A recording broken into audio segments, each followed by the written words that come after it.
And welcome to Tarot TV. Today I'm doing the second card in the series entitled Tarot Cards, The Origins of Kemet. Now, for those of you who are new to my channel, welcome. And for those of you who have been watching, I thank you for your continual support.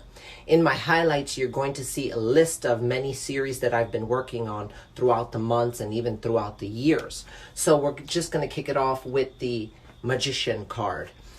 The Magician card has his origins with the ancient Kemetic god known as Thoth or Jehuti. Jehuti was one of the first gods in creation. As a matter of fact, he was as old as Ra. He was the counterpart of Ma'at.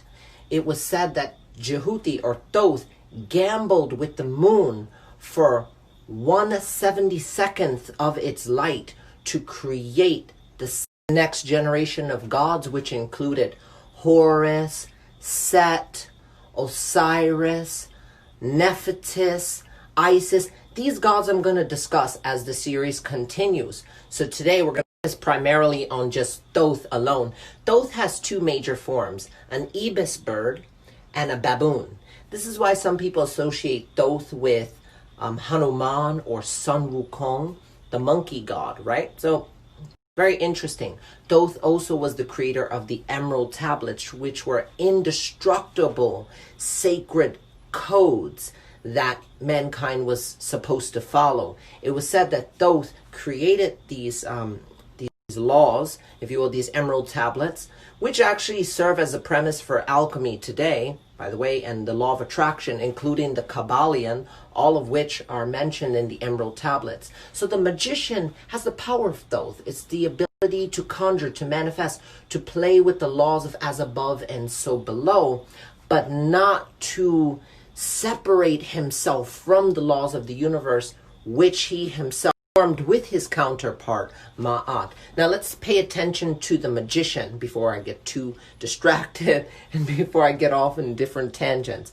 So let's pay attention to this serpent belt. The serpent belt, of course, represents the Kundalini forces of the body. It also signifies the north and south nodes. Now, Ra's immortal enemy was known as the Apep or the Apophis, the serpent that threatened his very existence. It created eclipses. For this reason, Ra had to venture in through the underworld, through the 12 chambers, 12 tribes of Israel, 12 disciples. This number will follow you.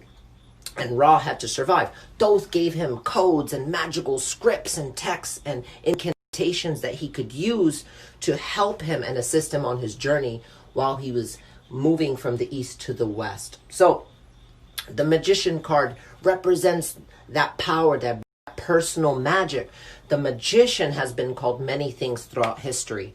Enoch, Thoth, Saint Germain, which means Sanctus Hermanum, or the holy sibling, or the holy brother or sister. Okay? He was also called Merlin. Merlin was known to conquer an enormous dragon as well. Merlin was a tamer of beasts and dragons and magic. So it's the same energy. It's just following you differently throughout various cultures and various incarnations.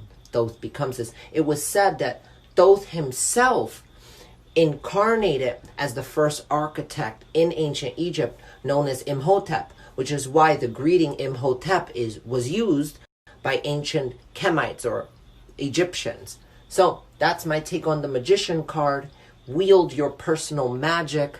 I'm going to talk about the High Priestess tomorrow. Peace, love, and blessings, Imhotep.